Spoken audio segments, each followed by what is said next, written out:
मेरे प्रिय प्रभु में आप सबों को जय मसीह की। ये जो हमारा दौर है, इस दौर में हम में से हर एक जो है अपने जीवन में सक्सेसफुल होना चाहता है। हर एक की ये दौड़ है कि मैं अपने जीवन में अच्छी वस्तुओं को प्राप्त करूं, सक्सेसफुल बनूं।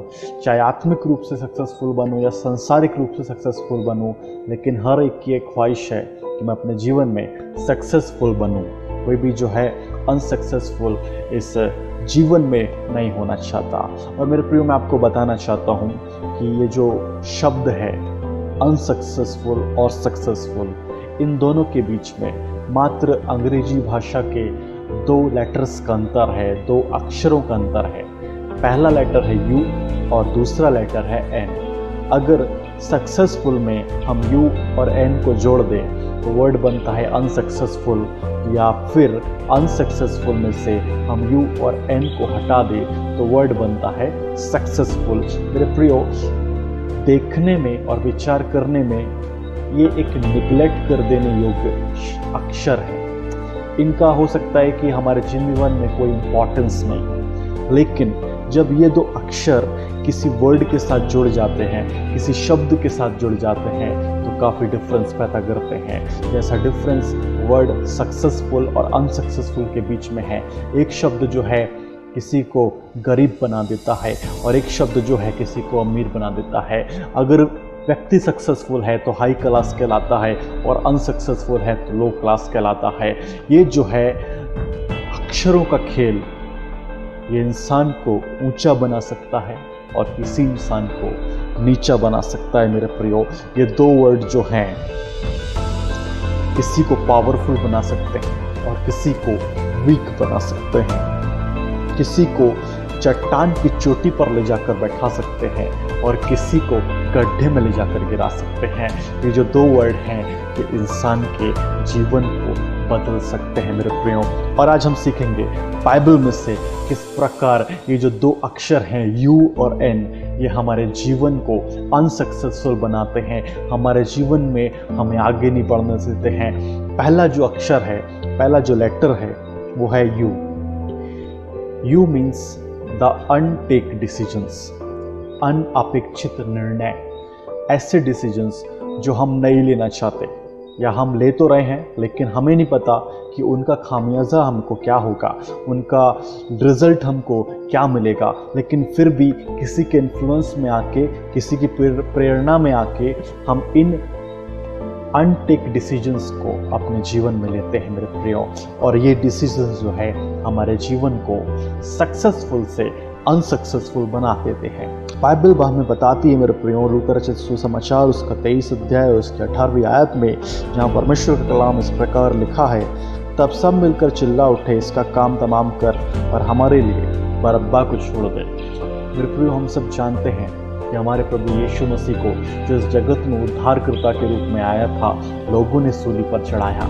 हम सब जानते हैं कि शास्त्री और फरीसी लोग जो थे, इन लोगों ने एक प्रकार के षड्यंत्र को रचा यीशु मसीह को क्रूस पर चढ़ाने के लिए। और मेरे प्रियो, ये जो शास्त्री और फरीसी लोग थे, ये प्रभु यीशु मसीह से जलन रखते थे और इस जलन का परिणाम ये था, ये चाहते थे कि वो मार डाला जाए, वो नष्ट कर दिया जाए। और कोई वजह नहीं थी यीशु मसीह को क्रूस पर चढ़ाने की, सिर्फ ये थी कि प्रभु जो था वो इन शास्त्री और फरीसियों से ज़्यादा फेमस होने लगा था। उसकी कीर्ति जो है इनसे ज़्यादा बढ़ने लगी थी, क्योंकि वो स्वयं परमेश्वर का बेटा था मेरे प्रियो। और उस बेटे को मारने के लिए इन शास्त्री और फरीसी ने एक षड्यंत्र को रचा और प्रभु यीशु मसीह को एक जाल में फंसाकर उसको सूली पर चढ़ाने को ले गए। लेकिन मेरे प्रियो, यहाँ पे बाइबल हमें ये बताती है कि उन शास्त्री और फरीसियों के बीच में एक बहुत बड़ी भीड़ भी थी जो उनके साथ जो है उसको क्रूस पर चढ़ाने के लिए लेकर जा रही थी। और पिलातुस के सामने ये भीड़ चिल्ला चिल्ला कर कहती है कि हमारे लिए उस बरअब्बा को, जो कि एक मर्डरर था, एक हत्यारा था, उसे छोड़ दे, लेकिन इस निष्कलंक को सूली पर चढ़ा दिया जाए। मेरे प्रियो, ये जो षड्यंत्र था, ये शास्त्री और फरीसियों का षड्यंत्र था। ना ध्यान से सुनिएगा, ये जो लोग थे, जो भीड़ थी, वो ये बात को नहीं जानती थी कि शास्त्री और फरीसी जो है, इन लोगों ने एक षड्यंत्र को रचा है और इन लोगों ने एक ट्रैप को बनाया है, एक जाल को बनाया है। वो सिर्फ इस धोखे में थे कि ये जो है हमारे स्पिरिचुअल गाइड है, हाँ ये जो है हमारे कलीसिया के अगुवे लोग हैं, ये जो है ये श्वेत लोग हैं, ये जो है पवित्र लोग हैं। और वो जो थी, वो भीड़ जो थी उनको फॉलो कर रही थी, उनके डिसीजंस को फॉलो कर रही थी। प्रभु को सूली पर चढ़ा देने का डिसीजन शास्त्री और फरीसियों का था, लेकिन वो क्राउड, वो भीड़ जो उससे सूली पर चढ़ाने को जा रही थी, वो नहीं जानती थी ये जो है परमेश्वर का बेटा है और एक षड्यंत्र के द्वारा ये सूली पर चढ़ाया जा रहा है। और मेरे प्रियो, वो जो लोग थे वो इस तरह से भोले थे कि वो इस बात को समझ नहीं पा रहे थे कि शास्त्री और फरीसी जो हैं उनको मिसगाइड कर रहे हैं, उनको भटका रहे हैं। लेकिन वो सोच रहे थे कि ये जो है हमारे स्पिरिचुअल गाइड हैं, हमारे कलीसिया के अगुवे हैं, इसलिए इन्होंने जो निर्णय लिया होगा वो ऑफकोर्स एक सही निर्णय होगा। और वो जो भीड़ थी, वो भीड़ जो है उस निर्णय को पालन कर रही थी मेरे प्रियो। इसलिए प्रभु यीशु मसीह जो है वो अपनी अंतिम 7 वाणियों में से एक वाणी कहते हैं कि हे पिता, इन्हें क्षमा कर, क्योंकि ये नहीं जानते ये क्या कर रहे हैं। वो जो भीड़ थी वो इस बात को नहीं जान रही थी कि हमें जो है मिसलीड किया जा रहा है, हमें जो है मिसगाइड किया जा रहा है। और वो जो पाप था प्रभु यीशु मसीह को सूली पर चढ़ाने का, जो षड्यंत्र के द्वारा वो पाप जो है वो शास्त्री और फरीसियों के ऊपर आने वाला था, अब वो पाप जो है उस भीड़ पर भी आने लगा। इस भीड़ ने ये चिल्ला चिल्ला कर कहा था कि इसका काम तमाम कर और हमारे लिए बरअब्बा को छोड़ दे। मेरे प्रिय, आज मैं आपको बताना चाहता हूँ, हो सकता है कि ऐसे ही बहुत से लोग आज आपके जीवन में होंगे जिनकी वजह से, जिनकी प्रेरणा में आकर, जिनके इन्फ्लुएंस में आकर आप उनके डिसीजंस को अपने जीवन में लेते होंगे, उनके डिसीजंस का आप भी पालन करने लगे होंगे। लेकिन आज 2 मिनट बैठकर सोचने की ज़रूरत है कि आपके निर्णय सही है या नहीं, आपके अगुवों के निर्णय सही है या नहीं। कहीं आप जानबूझकर ऐसे पाप को तो नहीं कर रहे जो आपको नहीं करना चाहिए था, कहीं आप ऐसे डिसीजंस को तो नहीं ले रहे जो आपके जीवन में नहीं होना चाहिए थे। मेरे प्रियो, अगर आप ऐसे निर्णय को ले रहे हैं तो आज मैं आपको बताना चाहता हूँ, आप सक्सेस से अनसक्सेस की ओर जाएंगे, आप जीत से हार की ओर बढ़ेंगे, आप इनोसेंट से गिल्टी की ओर बनेंगे मेरे प्रियो। और वो आरोप जो दूसरों के ऊपर है, वो आरोप आप पर भी लगाया जाएगा, क्योंकि आपने जीवन में एक ऐसा निर्णय ले लिया दूसरों के इन्फ्लुएंस में आके जो आपको नहीं लेना चाहिए था। एक छोटा सा लेटर है यू, लेकिन ये हमारे जीवन को तबाह कर सकता है। जैसा ये उस भीड़ को तबाह कर रहा था, ये आपके और मेरे जीवन को भी तबाह कर सकता है। इसलिए थोड़ा बैठ कर सोचे, क्या हम सही हैं या नहीं, आपके अगुवे, आपको बताने वाले सही हैं या नहीं है। थोड़ी देर बैठ कर सोचे कि वो सही है या नहीं है, क्योंकि वो सब इंसान हैं। प्रभु इस दुनिया में कोई नहीं है, प्रभु एक ही है और उस प्रभु के निर्णय को हमको फॉलो करना है। हमें अपने जीवन में अगर सक्सेसफुल होना है तो कोई गलत या अनअपेक्षित निर्णय हमें अपने जीवन में नहीं लेना है मेरे प्रियो। और एक बात मैं आपको खुले रूप से यहाँ पर कहना चाहता हूँ कि आप जो है इस दुनिया में हर किसी को प्रसन्न नहीं कर सकते। अगर आप ये सोचे कि मेरे निर्णय लेने से या मेरे बोलने से हर कोई प्रसन्न हो जाएगा, तो ऐसा कतई नहीं है मेरे प्रियो। आपके बोलने से या आपके निर्णय लेने से इस दुनिया में हर कोई प्रसन्न नहीं हो सकता। यहाँ तक कि प्रभु यीशु मसीह भी अपने जीवन में हर एक को प्रसन्न नहीं कर पाए। शास्त्री और फरीसी और वो भीड़ उनसे चिढ़ती थी, जबकि वो स्वयं परमेश्वर का बेटा था। जब वो किसी को प्रसन्न नहीं कर पाया, तो हम कौन है कि हम हर एक को प्रसन्न कर सकते हैं। अपने डिसीजंस को वाइसली ले, अपने डिसीजंस को बुद्धिमानी से ले मेरे प्रियो, और सही रास्ते का चयन करें, सही मार्गों का चयन करें, गलत डिसीजंस में ना पड़े, परंतु बुद्धिमानी से सही निर्णयों को अपने जीवन में ले। इस यू लेटर को अपने जीवन से डिलीट करें मेरे प्रियो। उस अनसक्सेसफुल वर्ड के सामने से आप इस यू लेटर को डिलीट करें और अपने जीवन को अनसक्सेसफुल से सक्सेस की ओर बढ़ाएं मेरे प्रियो। आज परमेश्वर चाहता है कि वो आपको ऊंचे पर उठाए, इसलिए आज आपको सही निर्णय लेने की जरूरत है। बाइबल को पढ़ें और सही निर्णय जो है आपको बाइबल में से मिलेगा। सही निर्णय जो है परमेश्वर की अगुवाई से, पवित्र आत्मा की अगुवाई से आपको मिलेगा। गलत निर्णय लेने से बचें मेरे प्रियो। दूसरे लेटर पर हम विचार करते हैं। दूसरा जो लेटर है वो है N. N means neglecting the God ways, परमेश्वर के रास्तों को अनदेखा कर देना। Neglecting the God ways.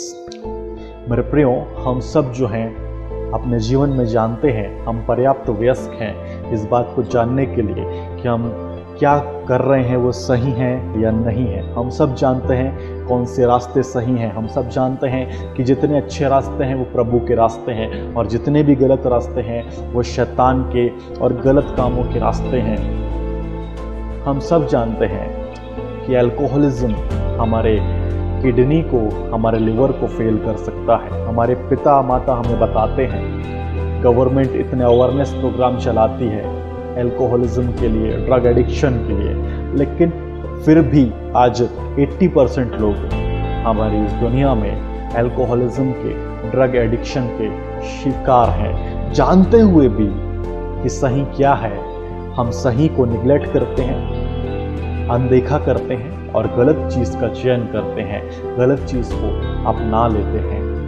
मेरे प्रियो, ये वो शब्द है जो हमारे जीवन में सबसे ज्यादा कोहराम मचाता है, सबसे ज्यादा तबाही को बचाता है। आज हमें जानने की जरूरत है कि क्या आज हम अपने जीवन में परमेश्वर के रास्तों को निगलेक्ट तो नहीं कर रहे, परमेश्वर की राहों को निगलेक्ट तो नहीं कर रहे। क्योंकि आज अगर हम ऐसा कर रहे हैं तो हम अपने जीवन को सक्सेस से अनसक्सेस की ओर लेकर जा रहे हैं। ध्यान से सुनिएगा, सक्सेस से अनसक्सेस की ओर। अगर आप सक्सेस से अनसक्सेस की ओर बढ़ रहे हैं तो इस बातों पर विचार करें। हो सकता है कि आप सही रास्तों को नहीं परंतु गलत रास्तों का चयन कर रहे हैं, सही रास्तों को अनदेखा कर रहे हैं, लेकिन गलत रास्तों को अपने जीवन में अपना रहे हैं। बाइबल में दूसरा शमूएल की पुस्तक उसका 11वां अध्याय हमें दाऊद के पापी हो जाने के विषय में बताता है। मेरे प्रिय, दाऊद जो था मेरे प्रिय, उसने बैतशेबा के साथ व्यभिचार किया, ये जानते हुए भी कि व्यभिचार जो है वो परमेश्वर के विरुद्ध पाप है। दाऊद जो था बचपन से परमेश्वर की संगति में रहने वाला बालक था, वो बचपन से परमेश्वर के साथ रहा था। हम सब जानते हैं कि दाऊद ने परमेश्वर से सामर्थ्य पाके गोलियत को मार गिराया था, और वही दाऊद था जो जानता था कि सही क्या है या गलत क्या है। वो जानता था कि पाप क्या है और उद्धार क्या है। वो जानता था कि मेरा पिता जो है वो किससे प्रेम करता है और किससे घृणा करता है। फिर भी उसने अपने जीवन में परमेश्वर के रास्ते को अनदेखा करा, परमेश्वर की बातों को अनदेखा करा, और उस पाप में वो पड़ गया जिस पाप में उसे नहीं पड़ना चाहिए था। और मेरे प्रियो, बाइबल हमें बताती है, दूसरा शमूएल की पुस्तक उसका 11 अध्याय उसकी 27वीं आयत कहती है कि दाऊद के इस काम से परमेश्वर अप्रसन्न हुआ, दाऊद के इस काम से यहोवा क्रोधित हुआ। मेरे प्रियो, अगर आप अपने जीवन में उस काम को अपना रहे हैं जो परमेश्वर की राहों पर नहीं है, जो परमेश्वर के अनुसार नहीं है, जो परमेश्वर की नजरों में पाप है, तो आप अपने ऊपर परमेश्वर के क्रोध को भड़काने की कोशिश कर रहे हैं। मेरे प्रियो, बाइबल सीधी तौर पर हमें बताती है कि जब दाऊद ने इस पाप को किया तो यहोवा का क्रोध दाऊद पर भड़क गया। और जब हम आगे पढ़ते हैं तो वहाँ लिखा हुआ है कि दाऊद जो है, उसके बीवी बच्चे जो हैं उसकी आंखों के सामने मारे जा रहे थे। उसकी पत्नी जो है उसके विरोधियों के द्वारा उसकी आंखों के सामने बलात्कार हो रही थी। मेरे प्रियो, एक भयानक मंजर, एक डिस्ट्रक्शन पूरी तरह से दाऊद के जीवन को हिला रहा था। मेरे प्रियो, पे जब दाऊद व्यभिचार के पाप में पड़ा तो यहोवा ने उसके जीवन को नाश कर दिया, अनसक्सेसफुल बना दिया। मेरे प्रियो, वो जितना वैभव, ऐश्वर्य और सक्सेस परमेश्वर ने दाऊद के जीवन में दी थी, पवित्रता जो परमेश्वर ने दाऊद के जीवन में दी थी, परमेश्वर ने उस सब को नाश करके उसके जीवन में दुख, दर्द, पीड़ाएं और अनसक्सेस को भर दिया। मेरे प्रियो, दाऊद पवित्रता से अपवित्रता की ओर बढ़ा। दाऊद जो है समृद्धि से गैर समृद्धि की ओर बढ़ा। मेरे प्रियो, दाऊद जो है वो उद्धार से पाप की ओर बढ़ा। मेरे प्रियो, दाऊद जो है वो अपने जीवन में सक्सेस से अनसक्सेस की ओर बढ़ा मेरे प्रियो। आज हमें जानने की ज़रूरत है, क्या हम परमेश्वर की राहों को निगलेक्ट कर रहे हैं? क्या हम परमेश्वर के रास्तों को अनदेखा कर रहे हैं? क्या हम अपने जीवन में परमेश्वर की राहों को नहीं अपना रहे हैं? क्या हम अपने जीवन में अपने मन के अनुसार आगे बढ़ रहे हैं? अगर हम ऐसा कर रहे हैं तो हम उस एन वर्ड को अपनी सक्सेस के आगे जोड़ रहे हैं मेरे प्रियो। हम उस निगलेक्शन को, उस अनदेखा करने की बात को, जो कि एक पाप के बराबर है, हम अपने जीवन में जोड़ रहे हैं मेरे प्रियो। हमें ये काम को कतई नहीं करना है, हम इस काम को कतई नहीं करना है। निश्चित तौर पर बाइबल में बताती है कि यहोवा को प्रसन्न करना अनहोना है। शायद हम उसे प्रसन्न नहीं कर पाएंगे, लेकिन अगर हम उसे प्रसन्न नहीं कर पा रहे हैं तो कम से कम हम उसे क्रोधित भी ना करें मेरे प्रियो। क्रोधित करना यहोवा को, हमारे जीवन को मिटा सकता है। क्षण भर लगेगा और यहोवा जो है हमारे जीवन को डिस्ट्रॉय कर देगा। लेकिन अगर आज आप परमेश्वर के नियम के अनुसार चलते हैं, वो राह जो परमेश्वर आपको बताता है उसके अनुसार चलते हैं, तो जैसा परमेश्वर ने यूसुफ को आशीषित किया था, यूसुफ को एक देश का प्रधानमंत्री होने के लिए नियुक्त किया था, परमेश्वर आपको भी सक्सेसफुल बनाएगा और यूसुफ के समान सक्सेस देखकर वो आपको किसी राज्य का मुख्यमंत्री या किसी देश का प्रधानमंत्री बनाएगा मेरे प्रियो। आज जानने की ज़रूरत है, आप कहीं दाऊद की राह पर चल रहे हैं या यूसुफ की राह पर चल रहे हैं। आज आपको जानने की ज़रूरत है कि आप परमेश्वर की राहों को निगलेक्ट कर रहे हैं, अनदेखा कर रहे हैं, या सिर्फ परमेश्वर की राह पर चलने की कोशिश कर रहे हैं मेरे प्रियो। परमेश्वर नहीं चाहता कि उसका कोई भी संतान, उसका कोई भी बेटा गड्ढे में पड़ा रहे, क्योंकि बाइबल बताती है कि वो बुद्धिमान परमेश्वर है जिसने हमारा घर जो है चट्टान के ऊपर बनाया है। परमेश्वर आपको उस गड्ढे में से निकालकर चट्टान पर बैठाना चाहता है। अगर आप अपने जीवन में से इन दो लेटर्स को, यू और एन को डिलीट करेंगे, अपने जीवन में से इन दोनों चीज़ों को छोड़ देंगे, इन दोनों चीज़ों में से किसी को भी नहीं अपनाएंगे, तो निश्चित तौर पर परमेश्वर आपको गड्ढे में से निकालकर चट्टान में बैठाएगा। वो वहां पर आपका बसेरा बनाएगा मेरे प्रियो। वो आपको अनसक्सेसफुल से सक्सेसफुल बनाएगा मेरे प्रियो। इस पीड़ा के समय में हमारे पास कोई उम्मीद नहीं है मेरे प्रियो, सिर्फ यहोवा एकमात्र हमारी उम्मीद है। हमें जो है परमेश्वर के अनुसार काम करना है।